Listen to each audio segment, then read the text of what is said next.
Ézéchiel, chapitre 11. L'Esprit m'enleva et me transporta à la porte orientale de la maison de l'Éternel, à celle qui regarde de l'Orient. Et voici, à l'entrée de la porte, il y avait 25 hommes. Et je vis au milieu d'eux Jaazania, fils d'Azur, et Pélatia, fils de Benaja, chef du peuple. Et l'Éternel me dit, Fils de l'homme, ce sont les hommes qui méditent l'iniquité et qui donnent de mauvais conseils dans cette ville. Ils disent, ce n'est pas le moment, bâtissons des maisons. La ville est la chaudière et nous sommes la viande. C'est pourquoi prophétise contre eux, prophétise, fils de l'homme. Alors l'Esprit de l'Éternel tomba sur moi et il me dit, dis, ainsi parle l'Éternel.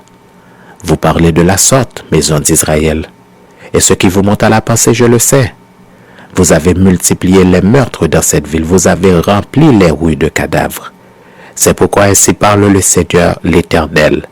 Vos morts que vous avez étendus au milieu d'elle, c'est la viande, et elle, c'est la chaudière. Mais vous, on vous en fera sortir. Vous avez peur de l'épée, et je ferai venir sur vous l'épée, dit le Seigneur l'Éternel. Je vous ferai sortir du milieu d'elle, je vous livrerai entre les mains des étrangers, et j'exercerai contre vous mes jugements.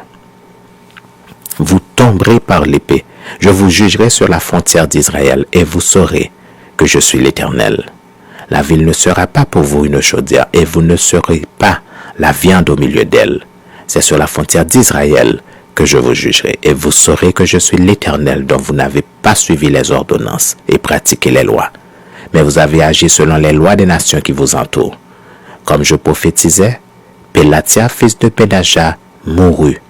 Je tombai sur ma face, et je m'écriai à haute voix. Ah, Seigneur éternel, anéantiras-tu ce qui reste d'Israël? Et la parole de l'Éternel me fut adressée en ces mots. Fils de l'homme, ce sont tes frères, ceux de ta parenté, et la maison d'Israël tout entière à qui les habitants de Jérusalem disent, restez loin de l'Éternel, le pays nous a été donné en propriété. C'est pourquoi tu diras, ainsi parle le Seigneur l'Éternel.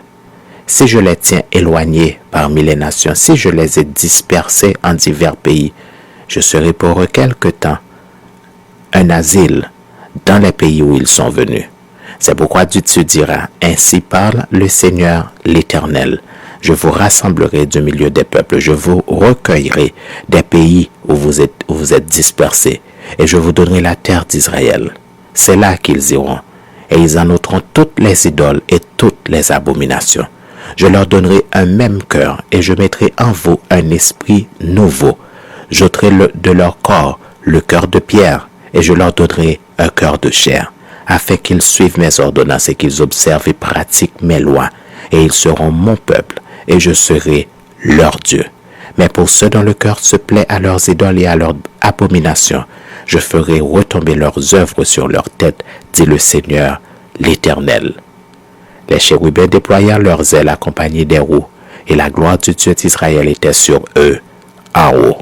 La gloire de l'Éternel s'éleva du milieu de la ville, et elle se plaça sur la montagne qui est à l'orient de la ville. L'Esprit m'enleva et me transporta en Chaldée auprès des captifs en vision par l'Esprit de Dieu. Et la vision que j'avais eue disparut au-dessus de moi. Je dis aux captifs toutes les paroles de l'Éternel qu'il m'avait révélées.